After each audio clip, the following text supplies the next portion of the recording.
तो इस वक्त की बड़ी खबर, लगातार हम आप तक एक एक अपडेट पहुंचा रहे हैं युद्ध भूमि से। और इस बीच एक तरफ जहां पर बेलारूस में आमने सामने संवाद की टेबल पर, बातचीत की मेज पर रूस और यूक्रेन बैठे हुए हैं, रूस की परमाणु धमकी के बीच अब एक बड़ी खबर सामने आ गई है। अमेरिकी दूतावास के कर्मचारियों को लौटने की सलाह दी गई है। यह सलाह दी है मॉस्को दूतावास के कर्मचारियों को, चाहे तो अमेरिका लौट सकते हैं।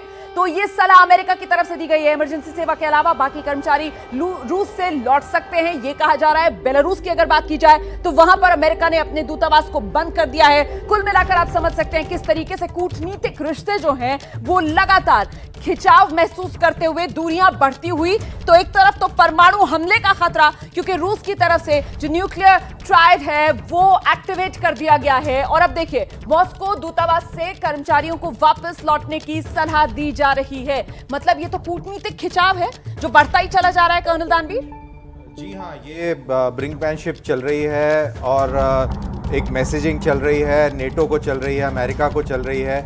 और पुतिन अपने जो एम है, इरादे हैं, उसके ऊपर पूरी तरह डटे हुए हैं। ये मैसेज दे रहे हैं कि मैं किसी भी हद तक जाने को तैयार हूं।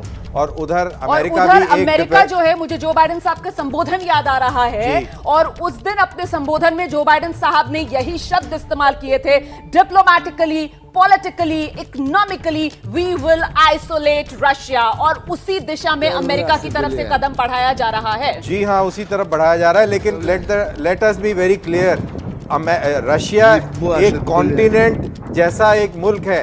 आप छोटे छोटे मुल्कों को तो आइसोलेट नहीं कर पाए, तो थोड़ा प्रैक्टिकल भी, इसको प्रैक्टिकली भी देखना चाहिए।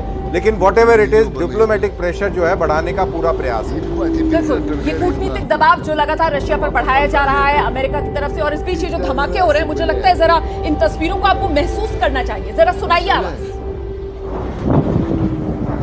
Ебашит, блядь.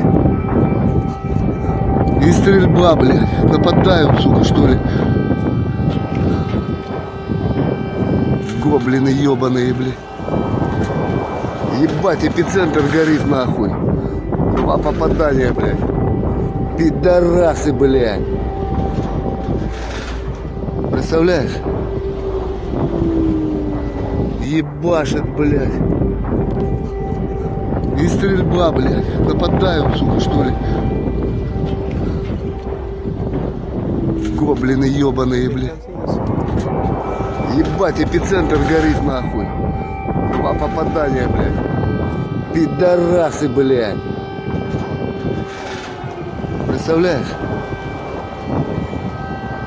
तो ये जो तस्वीर है वो यूक्रेन के चर्निहिव की तस्वीरें आप देख रहे हैं। और ये दहला देने वाली गूंज है जो सुनाई दे रही है, धमाकों की दहला देने वाली गूंज। मुझे लगता है कर्नल दानवीर इन तस्वीरों को बेहतर तरीके से एक्सप्लेन कर पाएंगे, क्योंकि हम तो सिर्फ और सिर्फ धुएं का गुबार उठता हुआ देख रहे हैं। जी हाँ, इस तस्वीर का जवाब इस धुएं के गुबार में ही है। काले रंग का धुआं जिस तरीके से उठ रहा है, ये बता रहा है कि शायद कोई पेट्रोलियम डंप है जिसको टारगेट किया गया है। और अब वो पेट्रोलियम डंप से इस तरीके का धुआं निकल रहा है, ऐसा मेरा को लग रहा है इन तस्वीरों को देखकर। बिल्कुल, इसी वजह से तो कहा जा रहा है कि इस वक्त यूक्रेन में अगर आप सांस भी ले रहे हैं तो सिर्फ और सिर्फ बारूद और धुएं की गंध है जो आप महसूस कर पा रहे हैं। और इन मुश्किल हालात में वॉर जोन से हमारे सहयोगी प्रणय उपाध्याय भी लगातार पल पल का अपडेट आप तक पहुंचा रहे हैं। इस सब के बीच ये तस्वीरें जो अपने आप में कई तरीके के सवाल खड़े करती हैं, जिसमें सबसे महत्वपूर्ण तो यही है कि आखिरकार ये संकट जो है वो किस दिशा में आगे बढ़ रहा है, ये युद्ध जो है वो किस तरफ आगे बढ़ेगा।